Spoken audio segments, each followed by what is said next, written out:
안녕하십니까. 저는 오늘 의정부에 와서 촬영을 하고 있는데요. 프로리코 매거진의 인터뷰 내용을 어떻게 만들어지는지 궁금해 하시는 분들이 계셔서 제가 오늘 직접 노동훈 원장님 찾아뵙고 인터뷰가 어떤 식으로 진행되는지 인터뷰 내용을 영상으로 한번 촬영을 해보고자 지금 직접 방문을 하게 됐습니다. 프로리코 매거진은 절간지예요. 그래서 4절기마다 봄, 여름, 가을, 겨울 1년에 4번 이렇게 직접 이런 전문가들을 찾아뵙고 인터뷰를 해서 그 내용을 정기 배송 고객님들께 이제 전달하는 그런 매거진 소책자로 이루어져 있습니다. 다시 한번 인사드리겠습니다. 안녕하세요. 네, 안녕하세요.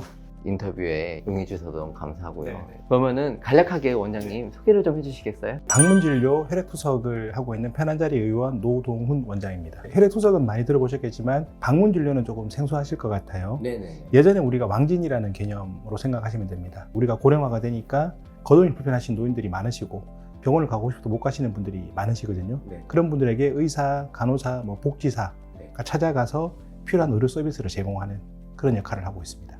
노인분들, 이제 노년분들의 영향에 대해서 일반 사람들이 좀 궁금해할 만한 질문을 좀 몇 개 뽑아봤어요. 질문 1번이 이제 노인층 식사에서 탄수화물, 단백질, 지방의 비율을 어떻게 구성하는 게 좋은지 뭐 이런 질문이 있어요. 이게 아무래도 요즘에 탄수화물을 적게 먹어야 된다, 탄수화물 때문에 살이 찐다 이런 말들이 많고 그에 반해 단백질을 챙겨 먹어야 된다 이런 얘기가 상당히 많거든요. 노인분들에게도 똑같이 적용되는지 궁금하거든요. 결론적으로 제가 사실 정답인지는 모르겠지만 탄수화물은 아무래도 체중이 좀 늘어난다라는 이야기가 있고 단백질은 근육을 만드는데 이제 도움이 되는 재료니까 이제 도움이 된다는 이야기가 있는데 사실 이런 학술 이론들은 항상 변해옵니다. 예전에는 지방을 먹으면 안 된다라고 했다가 이제 세계에 유명하신 분 그분이 황제 다이어트라는 열풍이 불어서 그때는 또 이제 원푸드 다이어트, 고기 이런 것들이 유행이 불었잖아요. 저는 지금의 이런 흐름들도 그런 일종의 그런 유행이 하나가 아닐까.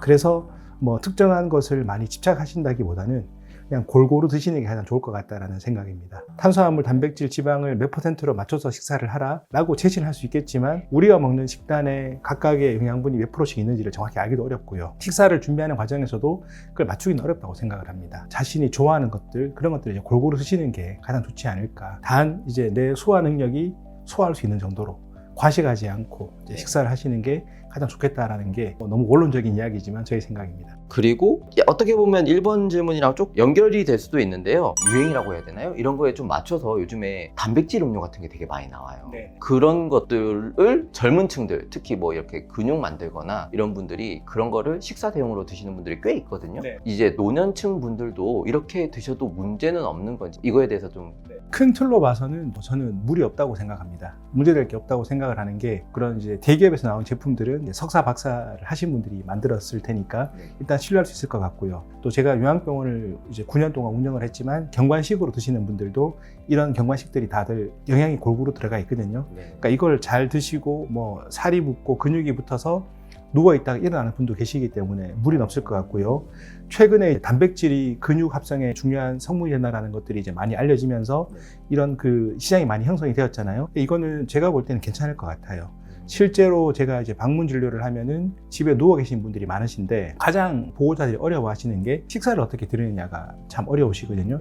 입맛이 없어서 못 드시는 분들도 많이 계세요. 그런 경우에는 뉴케어라고 많이 들어보셨을 거예요. 그런 거라든지 아니면 제가 이제 환자분들에게 앵커버라고 의사가 처방할 수 있는 비슷한 마신 음료가 있는데 이걸 꾸준히 드시는 분들은 한 달 정도씩 이렇게 방문을 하면 첫째 혈색이 좋아지시고 기력을 찾으시는 경우를 많이 보거든요. 꼭꼭 씹어서 잘 드시는 분들은 그렇게 드시면 좋고 만약에 그게 어렵다면은 이런 거라도 드시는 게 저는 좋다라고 생각을 합니다. 그러니까 그 영양분을 이제 음식으로 제대로 섭취를 못 하시는 분들이 아까 경관식이라고 말씀하셨죠? 네, 경관식도 있고요. 경관식은 이제 콧줄을 통해서 식사를 하는 건데 삼킴 기능이 떨어지거나 여러 가지 이유로 이제 콧줄을 하는 경우가 있어요. 코를 통해서 이렇게 그 식도 위를 통해서 들어가기도 하고 또 여기에 문제가 있는 경우에는 이제 위에다가 직접 구멍을 뚫어서 식사를 하기도 하는데 그것도 드시면은 이제 기력을 회복하시는 분들이 꽤 계시기 때문에 저는 괜찮다고 생각을 합니다. 식사를 못 하셔서 혈액 검사를 해보면 전해질이 깨지는 경우가 참 많이 있거든요. 그래서 나이 드신 분들은 물론 이제 유기농도 좋고 그런 고품질의 음식도 좋겠지만은 끼니를 거르지 않는 것. 식사가 어려울 때는 이런 단백질을 드시는 것도 저는 참 좋다고 생각합니다. 알겠습니다. 다음으로 여쭤볼 게 노년층 분들이 신경 써서 섭취를 해야 되는 이 영양분이 있다면 뭐 특별히 뭐가 있는 건지. 이거는 뭐 사실 너무 어렵습니다. 왜냐하면 이제 각 환자들마다 특징이 다 다르기 때문에. 그런데 제가 볼 때는 영양소라는 게 우리가 일반적인 식사는 뭐 탄수화물, 단백질, 지방들이 다 포함이 되어 있을 것이고요. 이제 쉽게 생각하시면 종합 비타민도 괜찮을 것 같아요. 아니면은 이제 뭐 혈액 검사를 통해서 본인에게 결핍이 된 것들을 이제 알아서 맞춤으로 주는 경우도 있긴 하지만 그렇게 이제 복잡하게 생각하시지 말고 종합 비타민을 드시는 것도 괜찮을 것 같습니다. 뭐 오메가3나 뭐 상당히 많이 있죠. 뭐 코엔자임 Q10이나 여러 가지가 많이 있잖아요. 근데 그런 것들도 좋지만은 그냥 종합 비타민을 드시는 것도 식사를 잘 하시고 일반적인 영양소를 잘 섭취하시고 이제 부족할 수 있는 거는 비타민, 종합 비타민으로 이렇게 하는 것도 좋을 것 같고. 그리고 이런 질문도 있었어요. 아무래도 노년층 분들이 관절이 안 좋은 경우가 꽤 있잖아요. 저희 일반 사람들 입장에서는 도가니탕이라고도 하고 관절이 좋은 거 보양식이라고 챙겨 먹기도 하고 하는데 이런 게 챙겨 먹으면 도움이 실제로 되는지 이런 질문도 있었거든요. 뭐 의사 입장으로서는 뭐 모르겠습니다. 도가니탕을 먹는다고 해서 관절이 좋아지면 참 좋을 것 같긴 한데 우리가 섭취를 하면 이제 영양소 형태로 흡수가 되기 때문에 콜라겐을 섭취한다고 해서 그게 우리 몸에 콜라겐이 되느냐는 사실 잘 모르겠어요. 근데 다만 그런 이야기는 있더라고요. 뭐 뉴질랜드에서는 바다에 있는 조개인가 뭐 달팽이가 그런 그 특정한 음식을 많이 먹은 분들이 관절이 좋다라는 이야기가 있어가지고 그런 상관성은 좀 있을 것 같긴 해요. 근데 그게 과연 도가니탕을 먹어서 관절이 좋아진다는 잘 모르겠습니다. 무릎 연골이라는 것이 한번 닳으면은 그게 재생이 사실은 쉽지가 않습니다. 닳아서 농구로 유명했고 요즘은 이제 방송인으로 유명한 서장훈 선수를 보면은 앉아 일어날 때 보시면은 잘 못 일어나잖아요. 그러면서 자기가 무릎 연골이 다 닳았다라고 이야기를 하잖아요. 그러면은 뭐 만약에 도가니탕을 많이 먹어서 무릎 관절이 좋아진다. 그럼 서장훈 선수는 돈도 있을 테니까 많이 먹었겠죠. 근데 그렇진 않은 것 같아요. 그래서 뭐 어떤 특정한 음식을 먹어서 그 기능이 좋아진다라는 것은 뭐 물론 도움이 되겠지만은 100% 맹신하기는 좀 어렵지 않을까 라는 게 제 생각이고요. 그래서 오히려 더 좋은 게 예를 들면 무릎 관절 그러면 그 대퇴하고 이제 종아리 뼈 사이에 그 연골이 있습니다. 이게 닳았을 때는 참 회복이 쉽지가 않습니다. 그래서 뭐 우리가 정형외과나 마취과에 가면은 이제 무릎 관절에 뭐 콜라겐 주사 같은 거를 놓아주기도 하거든요. 그게 더 안 되면 이제 나중에 뭐 인공관절로 치환을 하기도 하지만 이제 그런 것들을 맞는 것도 효과는 있으실 것 같고요. 근데 그거보다 더 좋은 것은 뭐 체중을 감량을 한다라든지 혹은 또 이제 무릎 관절에 무리가 가지 않는 운동을 함으로써 근육과 주변의 인대를 튼튼하게 해주는 것도 하나의 방법이 될 거고요.